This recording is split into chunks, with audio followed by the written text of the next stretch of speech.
Hello friends, তোমাদের সামনে নিয়ে এলাম একটা মিনি ব্লগটা নিয়ে আসার একটাই কারণ হলো, দেখো একটা বাড়তি কাজ কিভাবে আমার কপালে জোটে সেটাই। এই যে দেখতে পাচ্ছ না, ডাইনিংটা কিছুটা পরিষ্কার করেছি, আমি একটু বকাবকি করেছিলাম যে এগুলো গোছা, না হলে খেতে দেবো না, তাই কিছুটা দু একটা গুছিয়েছিল, দু একটা না বেশ কয়েকটা গুছিয়েছিল। তারপরে এই যে বারান্দাটার অবস্থা একবার দেখো। তার মধ্যে আমি আবার মুখে কিছুটা খাবার তুলে দিয়ে এসে আবার টুকটুক করে দুটো একটা গুছিয়ে দিয়ে গেছি, তাই তোমাদের অনেকটাই পরিষ্কার পরিষ্কার লাগছে হয়তো। আর কি বলবো, আমার তো এইটা দেখলে ঘরে চারদিক খেলনাপাতি জিনিসপত্র ছড়ানো ছিটানো দেখলে মনে হয় ঘর ছেড়ে চলে যাই, এমন অবস্থা আমার। সত্যি বলতে কি মাথা কাজ করে না, কি বলবো বলো দেখি। আর এমনি খেয়াল রে বাবা, অন্য যা খুশি কর, যা খুশি খেয়াল না, এখানে ছড়াবে ওখানে ছড়াবে। তারপরে কিছু এখানে ছোট ছোট কাগজে কাটা মাছের টুকরো পড়েছিল, যেগুলো কিনা চলে গেছে ফ্যানের বাতাসে উড়ে এদিক ওদিক, তাই মনে হচ্ছে না না এমন তো বিশেষ কিছু পড়ে নেই।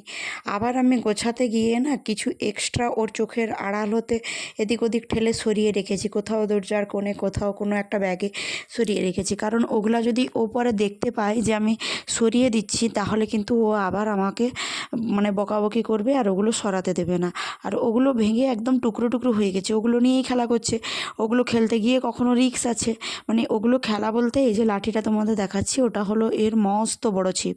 আর সারাদিন সুতো দাও, কাঁটা দাও, এই দাও, কিছু একটা ওই জেমস ক্লিপ কিছু একটা দিয়ে দিলে ওটাকে সে নিজেই বানিয়ে ফেলে। আর ওগুলো দিয়ে খেলনা পাতি, কাগজে কাটা সমস্ত মাছ ওগুলোর মধ্যে আটকে দেবে, আর এই চেয়ারটার উপর বসবে, বসে করে গিয়ে মাছ ধরবে। মাছটাকে আগে গিয়ে লাগিয়ে দিয়ে আসবে, চেয়ারে এসে ঘুরে এসে বসে কিন্তু মাছটাকে টানতে থাকবে। আর এই খাওয়া দাওয়ার পরে, এতদিন ওর বাবা ছিল, এই কাজটা আমার ঘাড়ে ছিল না, আর আমাকে সত্যি কষ্টটা পেতে হয়নি। এমনিতে আমার একটু নুইয়ে কাজ করতে গেলেই প্রবলেম হয়, তার উপরে এগুলো দেখলেই না সত্যি কি বলবো আর তোমাদের, আমার মাথা গরম হয়ে যায়। তো আমার মতো কার কার এরকম অবস্থা হয় অবশ্যই কমেন্টে জানিও। ব্লগটা ভালো লাগলে